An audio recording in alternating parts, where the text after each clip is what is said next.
pessoal, olá pessoal, professor Rodrigo Vitorino aqui, com mais uma aula com a disciplina Juizado Especial Criminal. O professor tratará nessa aula remota sobre o instituto denominado suspensão condicional do processo, cuja previsão os senhores já bem sabem, conforme o professor falou na aula presencial, é o artigo 89 da Lei 9.099 de 95.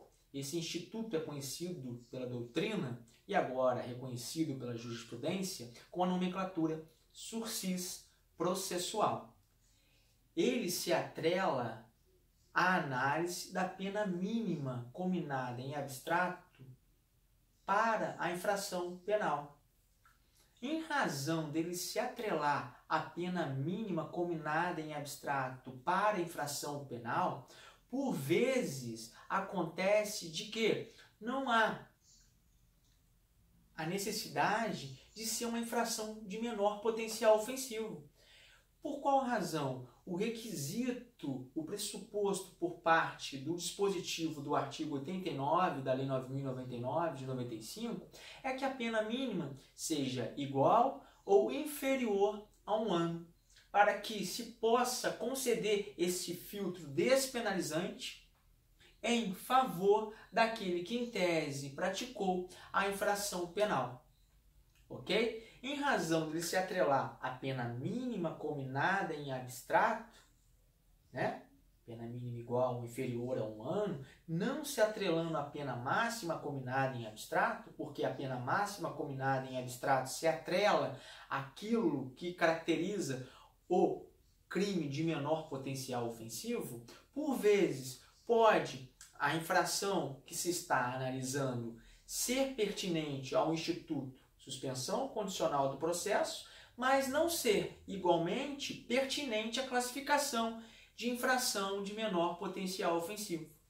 O professor sempre dá esse exemplo na sala de aula, né? O furto, subtrair para si ou para outra coisa alheia móvel, segundo a disposição do artigo 155, caput do Código Penal. Né? O preceito secundário combina a pena em abstrato em 2 patamares, o patamar mínimo de 1 ano e o patamar máximo de 4 anos.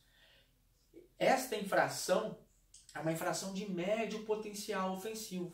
A doutrina e a jurisprudência vieram entender que existem infrações de menor potencial ofensivo, de médio e de grave potencial ofensivo.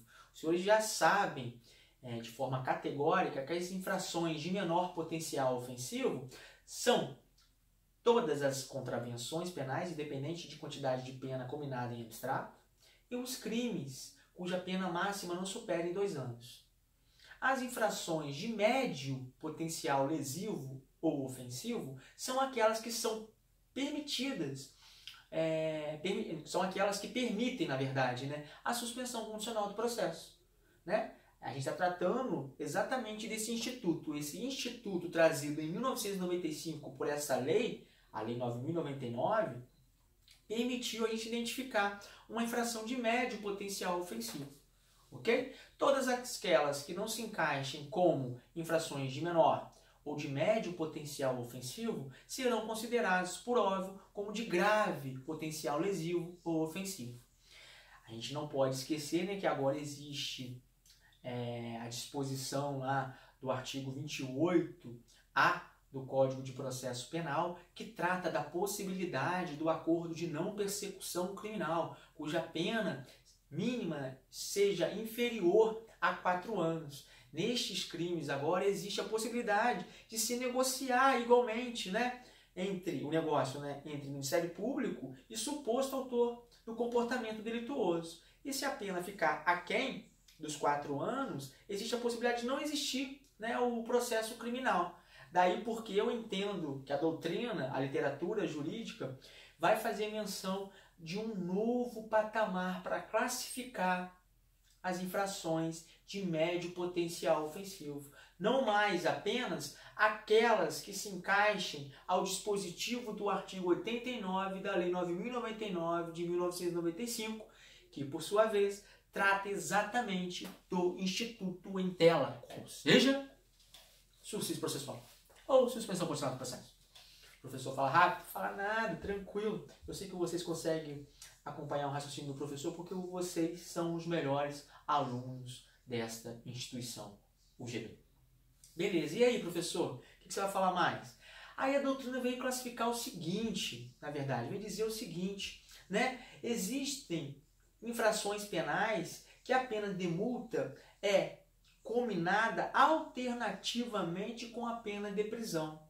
Existem infrações penais que prevêem no preceito secundário das normas penais incriminadoras a pena de multa alternativamente descrita, prescrita, combinada à pena de prisão. Nestas circunstâncias, a menor pena possível é a pena de multa, porque o juiz, analisando, vocês tiveram uma aula de execução penal sobre a aplicação da sanção penal, analisando as circunstâncias judiciais, ele pode optar entre uma pena e outra, quando o legislador criminal, no preceito secundário, faz menção à combinação de penas alternativas. No exemplo do professor, pena de multa, alternativamente combinada com a pena de prisão. Neste caso, a pena mais suave é a pena de multa. Ou seja, a doutrina entendeu o seguinte: nestes casos, independentemente da quantidade de pena mínima combinada, pode ser que a pena mínima combinada seja de 2 anos, e a pena máxima de 4 anos, ou de 6 anos, enfim. Desde que neste preceito secundário esteja alternativamente combinada com a pena de prisão a pena de multa, a multa sendo a menor, deve sim respeitar a possibilidade do autor daquele comportamento se beneficiar através desse instituto. Qual instituto? Exatamente. Sursis processual ou suspensão condicional do processo. Ok? Esta é a primeira dimensão que o professor faz menção, né? Existe a disposição legal que faz registro à pena mínima igual ou inferior a 1 ano. E a disposição doutrinária que criou a possibilidade, e a jurisprudência assim ratificou essa tese, de quando, no preceito secundário do tipo penal incriminador, tiver a pena de multa alternativamente combinada com a pena de prisão.